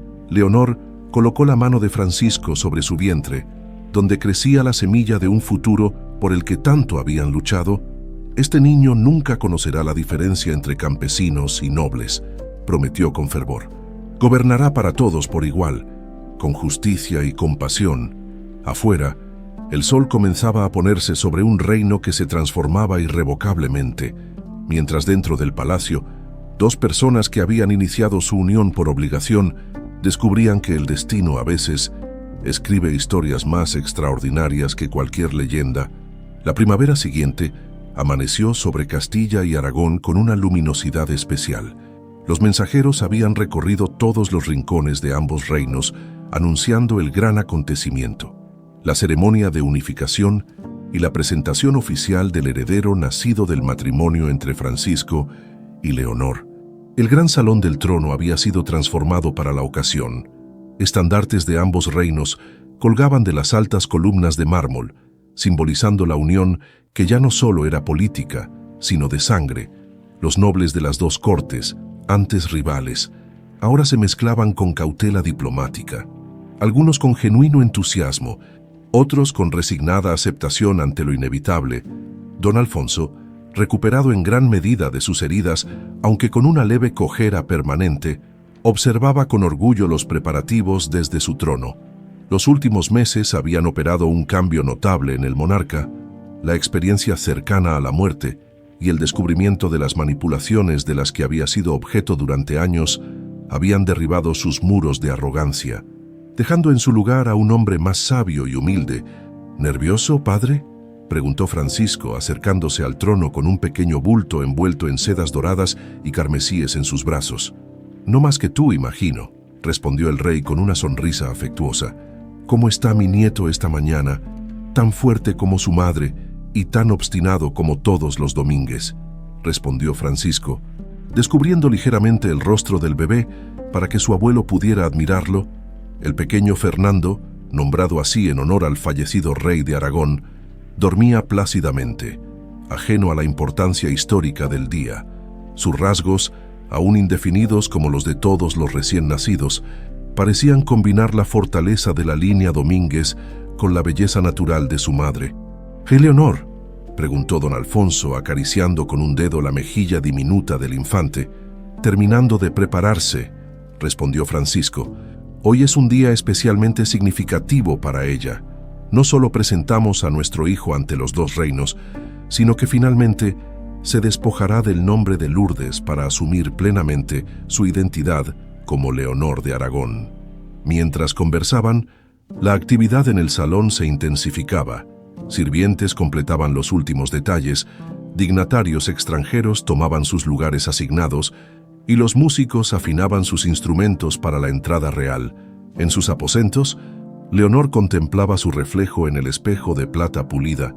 El vestido ceremonial combinaba los colores de ambos reinos, el carmesí de Castilla y el azul profundo de Aragón, con el escudo unificado bordado en hilos de oro sobre el pecho, sobre su cabello, recogido en un elaborado peinado, descansaba una delicada corona que había pertenecido a su madre, rescatada del tesoro real de Aragón, donde había permanecido guardada tras la supuesta extinción de la línea sucesoria.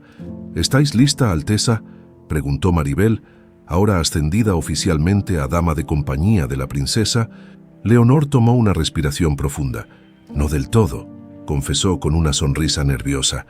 «Parte de mí sigue siendo Lourdes Rivera, la chica que recogía hierbas al amanecer y conocía cada palmo de tierra de su pequeña granja. A veces me pregunto si algún día me sentiré completamente Leonor de Aragón. Quizás no se trata de elegir una identidad sobre la otra», sugirió Maribel con sabiduría sorprendente para su juventud, «sino de aceptar que ambas forman parte de quien sois ahora». Leonor asintió, agradecida por la perspectiva. Era cierto, la sencillez y fortaleza de Lourdes Rivera habían sido fundamentales para sobrevivir a las intrigas de la corte, mientras que la sangre real de Leonor de Aragón le daba el derecho legítimo de transformar esos reinos para mejor. Un suave golpe en la puerta anunció la llegada de un visitante inesperado. Era Tomás Rivera, vestido con ropas finas pero visiblemente incómodo con la etiqueta palaciega. «¿Puedo pasar?», preguntó con timidez que contrastaba con su figura robusta. Leonor corrió hacia él, abrazándolo con el afecto sincero de una hija. «Siempre serás mi padre», murmuró contra su pecho. «No importa lo que digan los documentos o la sangre en mis venas». Tomás la sostuvo con fuerza, los ojos húmedos de emoción. «Te crié como mi propia hija, pero siempre supe que este día llegaría», confesó. «Cada noche rezaba para vivir lo suficiente para verte reclamar tu verdadero destino, y ahora ese día ha llegado». De su bolsillo extrajo un pequeño objeto envuelto en tela. «Esto me entregó tu ama de leche junto contigo aquella noche terrible», explicó, revelando una pequeña semilla dura y brillante. Dijo que era una semilla del árbol que crecía en el patio central del Palacio de Aragón, donde generaciones de reyes habían jugado en su niñez. «Me pidió que te la diera cuando recuperaras tu trono, para que pudieras plantarla y que tu hijo jugara bajo el mismo tipo de árbol que cobijó a tus antepasados». Leonor tomó la semilla con reverencia, comprendiendo la profunda conexión con su pasado que representaba. «La plantaremos hoy mismo después de la ceremonia», prometió, guardándola cuidadosamente entre sus ropas. Cuando Leonor entró al gran salón, un silencio respetuoso descendió sobre la multitud. Avanzó con gracia natural hacia donde Francisco la esperaba, sosteniendo a su hijo a su paso. Los nobles de Aragón inclinaban la cabeza en reconocimiento a la hija de sus antiguos monarcas, mientras los de Castilla observaban con creciente admiración a la mujer que había salvado a su príncipe y desenmascarado la traición en el corazón mismo de la corte. La ceremonia transcurrió con la solemnidad que la ocasión requería. El rey don Alfonso, en lo que muchos consideraban su último gran acto antes de abdicar en favor de su hijo, proclamó la unión formal de los reinos de Castilla y Aragón bajo una sola corona, que lo que la ambición y la traición intentaron separar, declaró con voz potente que resonó por todo el salón. «Sea unido para siempre por el amor y la justicia». Francisco y Leonor presentaron entonces a su hijo ante ambas cortes reunidas. El pequeño Fernando, despierto ahora, observaba con ojos curiosos el mar de rostros ante él, sin mostrar el menor signo de miedo o incomodidad. «Buen augurio», murmuró una antigua duquesa de Aragón. «Un rey que no teme a su pueblo desde la cuna, gobernará con sabiduría», mientras los dignatarios presentaban sus respetos al nuevo heredero. Francisco aprovechó un momento de relativa calma para inclinarse hacia Leonor. «¿Qué piensas?», susurró, observando cómo uno tras otro, nobles que meses atrás habían despreciado a la campesina, ahora se inclinaban ante su esposa e hijo. «Pienso en lo que diría mi abuela», respondió ella con una sonrisa nostálgica. «La justicia, como el buen vino, requiere tiempo para madurar, pero siempre llega a la mesa». El banquete que siguió a la ceremonia fue legendario. Por primera vez en generaciones, platos tradicionales de ambos reinos Compartían la mesa, simbolizando la fusión de culturas que comenzaba a producirse, pero para Francisco y Leonor, lo más significativo fue la mesa especial que habían ordenado preparar en uno de los patios. Allí, campesinos de la aldea donde Lourdes había crecido compartían comida y vino con los nobles, derribando por un día las barreras que separaban las clases sociales. Al caer la tarde, cuando la mayoría de los invitados disfrutaban de la música y los espectáculos, la pareja real se retiró discretamente con un pequeño grupo a los jardines del palacio.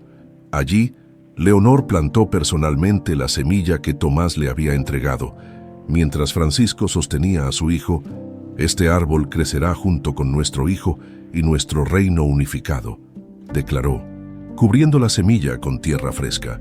Sus raíces se hundirán profundamente en suelo castellano, pero sus ramas alcanzarán el cielo aragonés, y bajo su sombra, generaciones futuras recordarán que la verdadera nobleza no viene de títulos o tierras, sino del corazón.